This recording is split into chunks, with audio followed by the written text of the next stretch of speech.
그리고 두 번째는 바울이 예수님이 2년 전에 나타나셔서 담대하라, 두려워하지 말라, 예루살렘에서 나를 증거한 것처럼 로마에 가서 증거할 것이라는 그 말씀을 2년 동안 한순간도 잊지 않았을 거예요.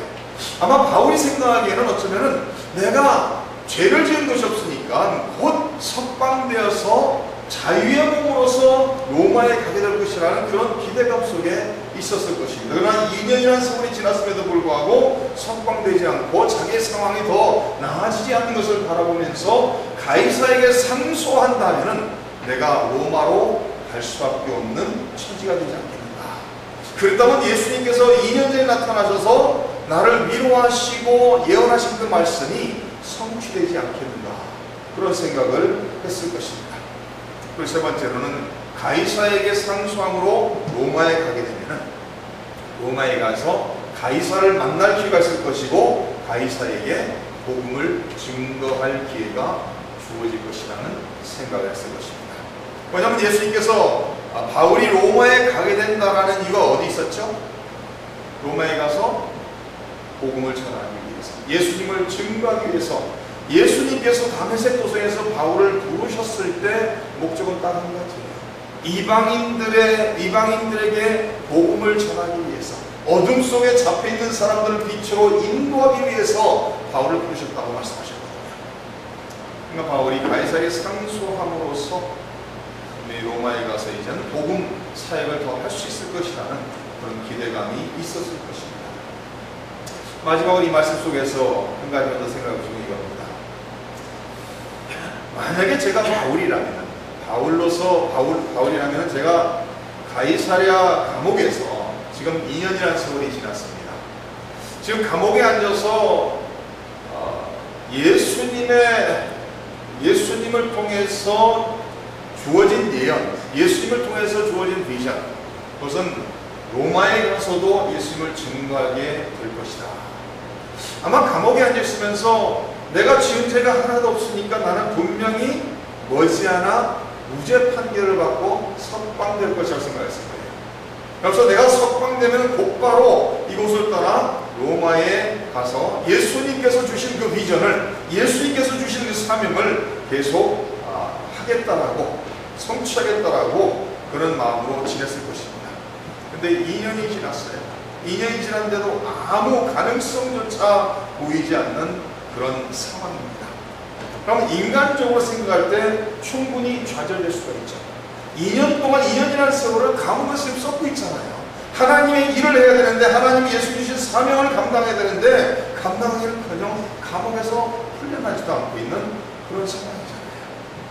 근데 바울의 생각과는 전혀 다른 방법으로 지금 로마에 가게 되죠. 바울은 예수님께서 나타나셔서 그런 말씀을 주셨을 때, 그런 위로를 하셨을 때, 내가 로마에 가서 큰 집회를 열고 로마에서 내가 예수님을 담대하게 증거함으로써 하나님의 능력으로 수많은 사람이, 수천 명, 수만 명이 예수님 영접하는 것을 내가 볼 것이다, 그런 기대감 속에 있을 수도 있습니다. 그런데 하나님의 방법은 자유로서 하나님의 능력으로 큰 집회를 하는 것이 아니라, 하나님의 방법은 뭐였어요? 죄를 짓지는 않았지만 죄수의 모습으로 포로로서 로마를 향해 가게 되는 것입니다. 우리는 인생을 살아가면서 나름대로 많은 계획을 세울 수가 있습니다. 그러나 우리가 우리의 삶을 돌아보면은 우리가 계획 세운 대로 된 것보다 안 된 것이 더 많다라는 것을 깨닫게 됩니다. 그래서 잠언서 19장 21절 이런 말씀이 나와 있습니다. 사람의 마음에는 많은 계획이 있어도 오직 여호와의 뜻만이 완전히 선다.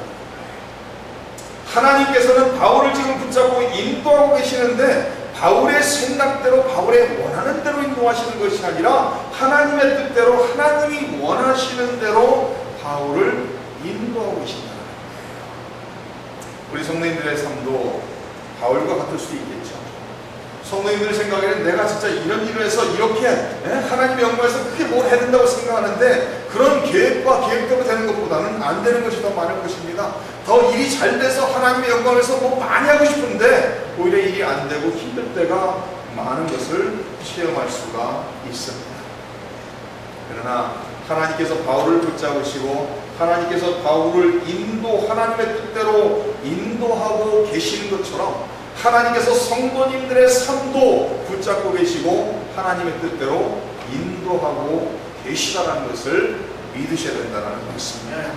이사야서 55장 이런 말씀이 나와 있습니다. 이는 내 생각이 너의 생각과 다르며 내 길은 너의 길과 다름이니라.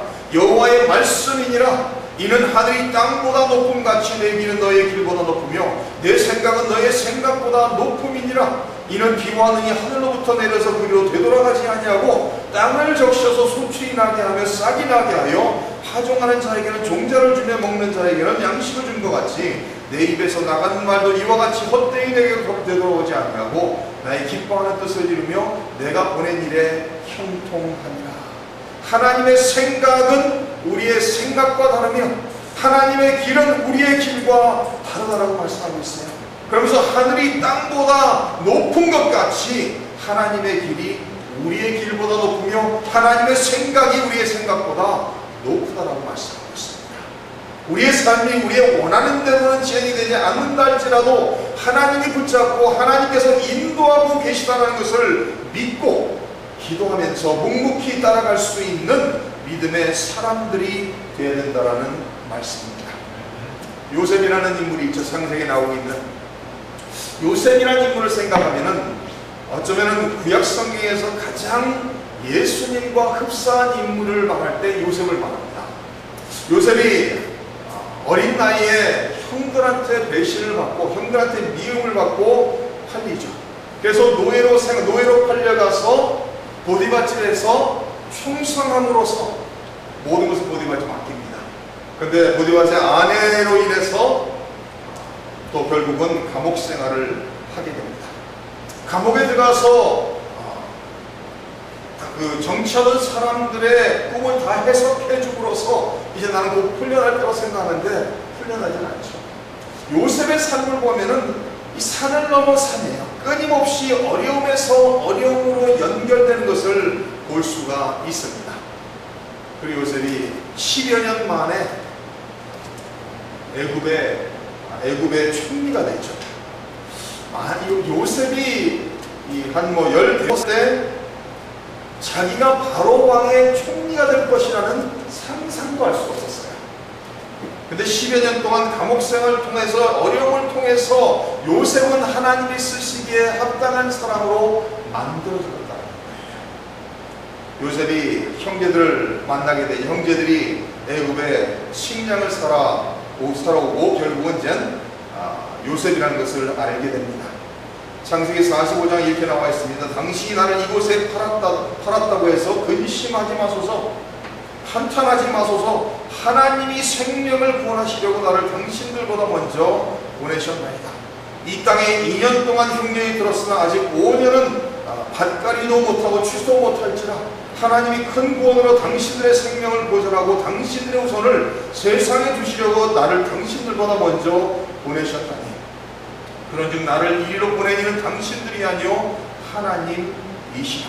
하나님이 나를 바로에게 아버지로 삼으시고 그 온 집의 주로 삼으시며 애굽 온 땅의 통치자로 삼으셨나이다. 요셉이 바로의 총리가 되는 그 모든 과정은 어떻게 보면은 고생과 고생의 연속이었어요.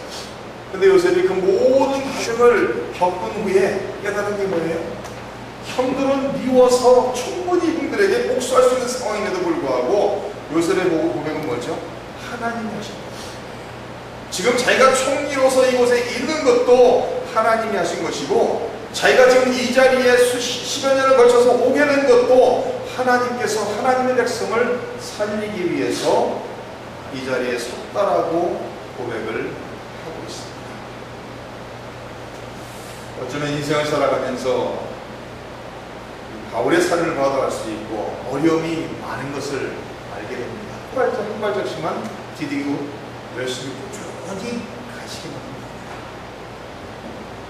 내 앞에 뛰는 사람들도 물어봅니다. 어떻게 하면 26.2마일을 완주할 수 있습니까? 답은 간단해요. 오른발 앞에 왼발을 디디면 돼요. 그 다음에 왼발 앞에 오른발을 디디면 별 생각도 없고 그냥 그 내 아빠 디디면 앞으로 그 아빠를 디디기만 하면은 언젠가는 26.2 마라톤을 완주하게 된다고 합니다. 사랑하는 성도님들, 삶을 살아가다 보면 어려운 일이 충분히 있을 수가 있어요. 그럴 때마다 하나님은 그 상황 속에서 하나님 이 상황도 감당할 수 있게 하시고 이 상황도 인내할 수 있게 하시고 이 상황 속에서도 하나님께 충성할 수 있게 하셔서 오늘 기도를 하시면서 포기하지 않고 열심히 끝까지 우리의 영적인 신앙의 경주를 믿음의 경주를 완주하시는 성도들 되시기를 주님의 이름으로 축원합니다. 함께 기도하기를 원합니다. 1, 2분